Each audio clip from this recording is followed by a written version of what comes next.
The stale scent of recycled air clung to the pirates' breath as they dragged their hostage through the dimly lit corridors of the ship. Durak, the captain, grinned behind his scarred helmet. Easy money, he thought. A clean job. Grab the merchant's brat, collect the ransom, and disappear. Yili, the youngest of the crew, kept pace at the rear, checking his blaster with jittery hands. "We're clear, right?" he muttered, voice low enough to avoid Durak's wrath. Durak spat on the deck. "Relax, kid. No one's coming after us. They're too busy guarding the mining belt." But it didn't feel right.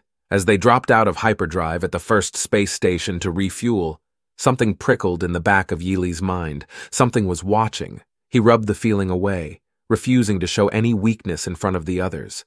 Inside the station, they moved quickly, efficiently. They knew the routine. Blend in. Don't attract attention. Still, as Yili scanned the crowded marketplace, his eyes caught something strange. Figures in the shadows. Too focused, too quiet. He shook it off. Maybe he was being paranoid. The hostage, a dark-haired human girl in her 20s, was silent and stoic, her face betraying no fear. She had barely struggled when they took her. That should have been the first warning, but greed drowned out any whispers of doubt. By the time they left the station, things went wrong, horribly wrong. The first to die was Brule. He hadn't even left his quarters when someone or something left him in pieces. The alarm blared, the ship lurched in chaos, but there was no trace of who did it. Yili had found him, limbs scattered like discarded trash. His stomach churned, but Durak forced him to keep moving. "Stay sharp," the captain growled. "Someone's hunting us!" Panic spread like fire through the crew.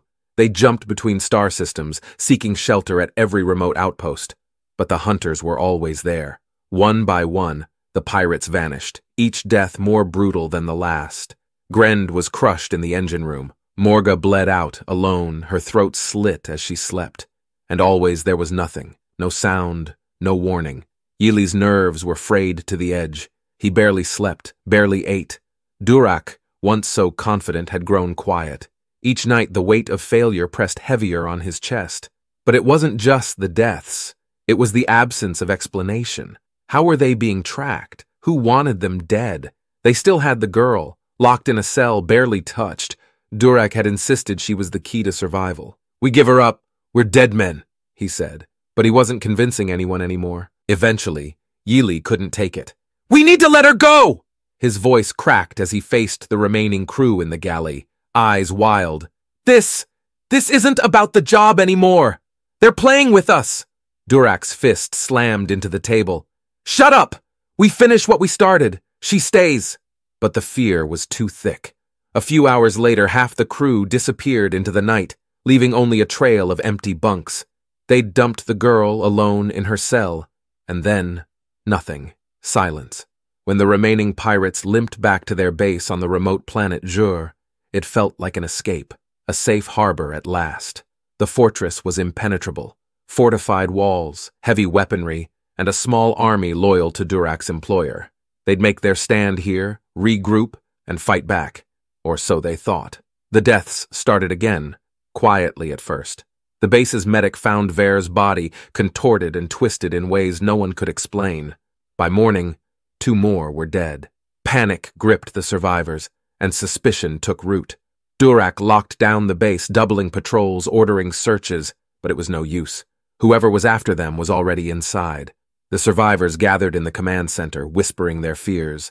Durak paced, fingers twitching near his blaster. "We'll flush them out. No one leaves until we find them." But it was already too late. His second-in-command, Jor, moved like a shadow. One quick slice of a blade to Durak's throat, and the captain crumpled without a word.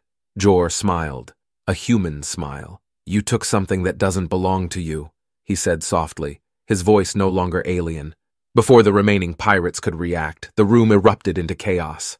Blasters fired, bodies hit the floor, and the last ones alive bolted toward the doors, but they never stood a chance.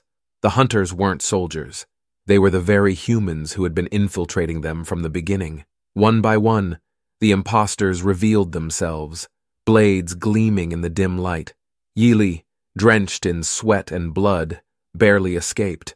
In the end, he found himself at the nearest galactic outpost, begging for protection, for sanctuary. But no one believed his tale. Greed, after all, was not a crime worth dying for. The consequences, however, were.